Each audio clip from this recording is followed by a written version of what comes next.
Perek Daled, Mishna Yud Daled. Rabbi Dovid Hofstedter, Havi goyle l'makom Torah, v'al tomer shitova acharecha, shechaverecha yekaymu v'yadecha, v'al binoscha al tishayin. Rabbi Dovid said that you should be goyle to makom Torah, go to a makom Torah, travel, go to a makom Torah. Don't say that the Torah will come to me. No, you go to the Torah. Don't say, well, I have chaverim over here, I have friends over here, I can learn with them, why do I have to leave home, why do I have to travel? No, go to a makom Torah. Vel binoscha al tishayin, don't say, well, I can learn by myself, I know how to learn, I have the intelligence, why do I have to leave, I can learn over here. No, don't rely on your intelligence. Have a goydel makom Torah. The Tana uses a very interesting expression in this Mishnah. Have a goydel makom Torah. It doesn't say have a hoylech l'makom Torah. It doesn't say teilach l'makom Torah. Or neseya l'makom Torah. It says goyle. You should be goyle to makom Torah. Why goyle? Goyle is a lashon of exile, to be in exile. Why is the Tana telling us to be in golus? Why not go to a makom Torah? Goyle, exile, has an implication of that you're forced out, that you're departing, you're leaving things behind. You can't go back. Why does the Tana use this expression? The Medrash Shmuel says that the Tana is teaching us that even if a person has to leave home, leave his place of comfort and sustenance, and go to a place where he does not have that provided for him. He does not have that sustenance, the food, the shelter that he has over here that he needs. He has to be as if he's in a goyla, that he's in exile. People who are in exile, Rahman al-San, so they had traveled, they don't have the proper shelter or the food. Nevertheless, if that's what it takes, if that's necessary, if he does not have a makom Torah here, and the makom Torah is a place where there isn't proper food and shelter, nevertheless he has to give it up and depart and be like a goyla, like in an exile, to go to the makom Torah. Have a goyla makom Torah. Tiferes Yisrael explains it somewhat differently. He says that a person has the comforts of his home. He has his father, his mother, his brothers and sisters, his friends. Comes a point in time where he has to give it up. He has to give it up. The Tana is saying that there comes a time, a point in time in a person's life where he has to leave it behind in order to grow and climb the ladder of Torah, of Ruchnius, of Avodas Hashem. At a certain point in time in life, he has to depart, he has to leave it behind. He has to be as if he's in exile, as if he's in exile and he is driven away. He forcefully has to leave. Sometimes he has to break that attachment and to be devoted totally and exclusively to his Torah in order to grow and go to the next level and climb higher. He sometimes has to sever that attachment, at least for a time, to sever that attachment to grow higher. And perhaps we can explain it based on the pasuk of L'Davar Hashem Oiri that we say, Chodesh Elul, twice daily. We say, Ki avi v'imi azavuni, Hashem yasafani. My father and mother have forsaken me. Hashem has taken me in. I always wondered about this pasuk. It was always a pella to me. We're complaining about our father and mother, chas v'sholom.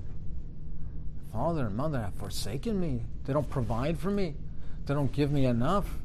That's what we say. One of the greatest mitzvahs in the Torah, the Yesod, the foundation of our whole Avodas Hashem. So we're twice a day before El, before Rosh Hashanah, before Yom Adin, Yom Kippur.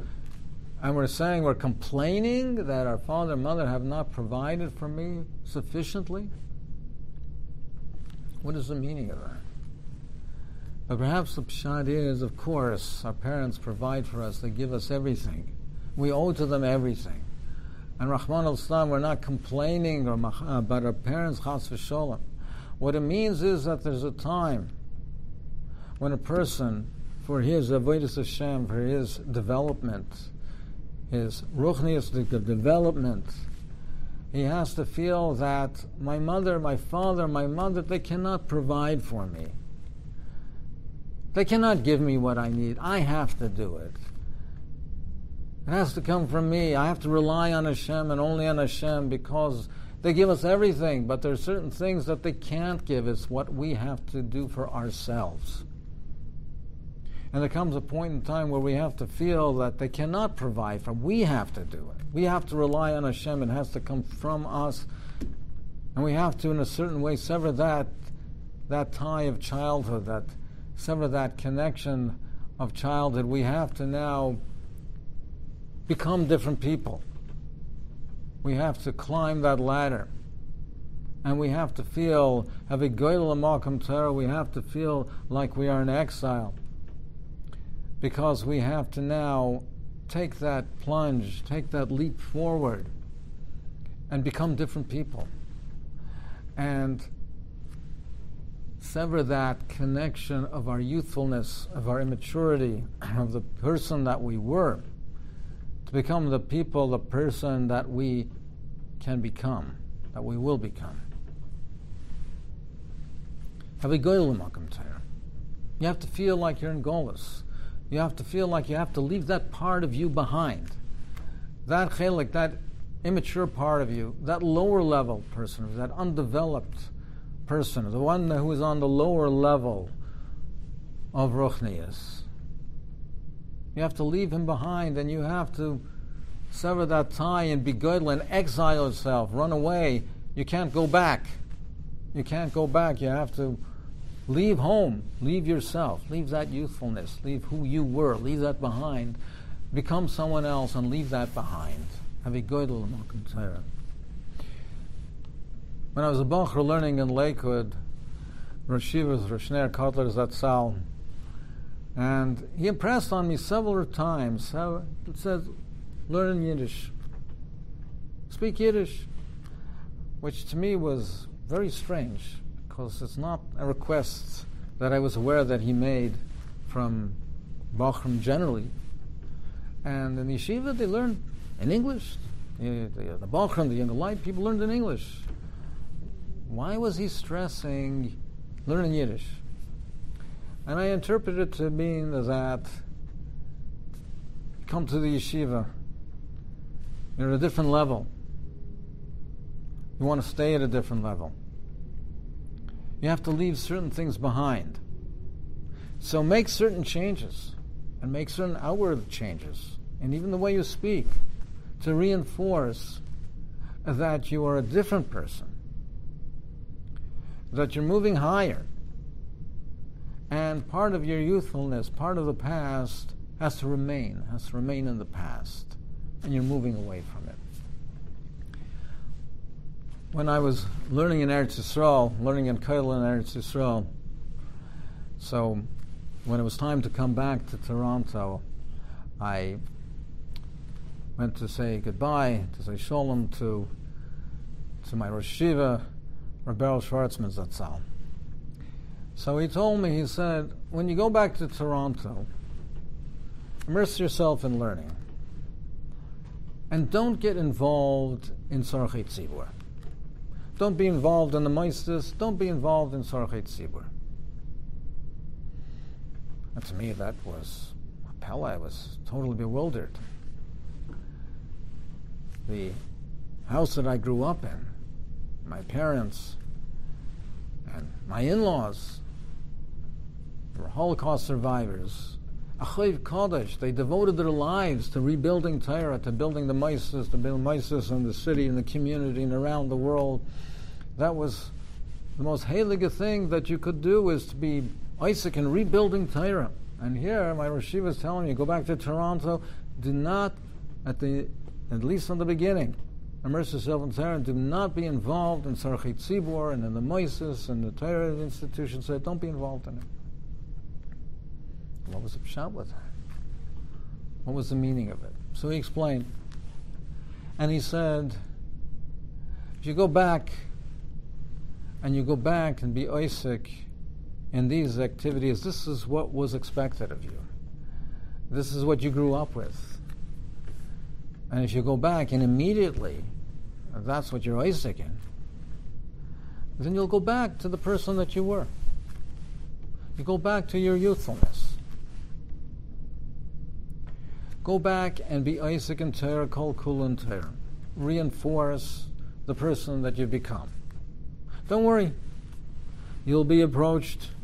The time will come. You'll be approached to get involved. You'll be approached to help build Torah. The time will come to build Torah, to build Maises. But initially, at the beginning, be Isaac, totally Kol and Torah. Reinforce the person you've become. Not to go back to the person that you were.